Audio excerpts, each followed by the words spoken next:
Have you ever found something illegal in your child's ChatGPT history? When my daughter rushed out to catch the bus in the morning, she accidentally left her iPad on the couch. I was gonna turn it off for her, but as I picked it up to put it on the charger, I saw she had ChatGPT open. I thought, why would a 9-year-old be using AI? But then I read what it said on the screen. The app replied, I can't provide detailed instructions on how to make a bomb. This request has been flagged, and we may contact the appropriate authorities. I couldn't believe what I was seeing and instantly started scrolling. She was actually typing this. How do I make a bomb that everyone at school will love? How can I sneak a bomb to school? ChatGPT kept refusing, kept warning her, but she kept trying.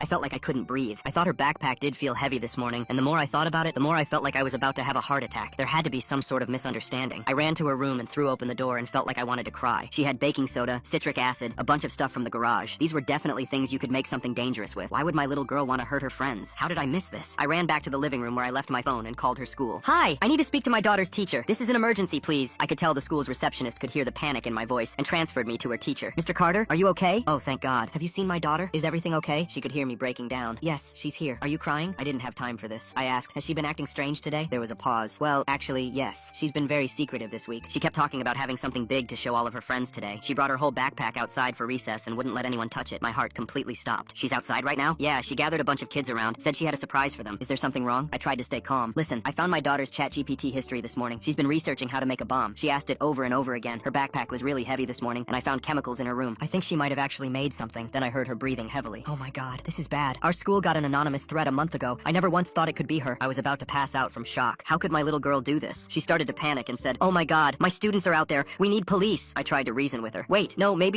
but she hung up. I had to get there fast, so I bolted outside to get in my car and drove as fast as I could. But when I pulled into the parking lot, I was already too late. There were 4 police cars, a bomb squad van, officers in tactical gear. They all beat me there. And in the middle of the playground, surrounded by crying children and screaming teachers, was my daughter. She was standing alone. She was holding her backpack with all her friends around, all of them crying because they were so scared. The cops were walking towards her saying, drop the bag and step away. And when I tried to get closer, she finally saw me. She screamed, Daddy! She tried to run to me, but an officer grabbed her arm. Sir, stay back! I tried to push past them. That's my daughter. She's 9 years old. 2 officers grabbed me and forced me to the ground. I felt handcuffs click around my wrists. Sir, do not interfere with an active investigation. She's just a kid! I was screaming now. Please, just let me talk to her. But the big guy holding me was not letting this slide. He literally pushed me up against the pavement, and from what I could see, I saw them slowly creep up to her backpack. The other cops were holding my daughter, not letting her leave. The bomb specialist slowly walked up to that bag, grabbing it like it was life or death. My daughter was on her knees now, hands behind her head, still crying. The officer slowly unzipped the bag. He picked it up, as everyone watched, bracing for impact. We all thought it was about to blow up, but when he picked it up and unzipped it all the way, we watched him go from scared to confused. He poured everything out onto the grass, but it just looked like a bunch of powder and glitter. Glitter? Why would there be glitter in a bomb? But everyone watched as there clearly wasn't an explosive inside. The cops started asking my daughter what this was. Asking if she brought a bomb to school, she said, yeah, I spent all night making it. And when we looked over at the baking soda mess in the grass, it hit me. Bath bombs. She meant bath bombs.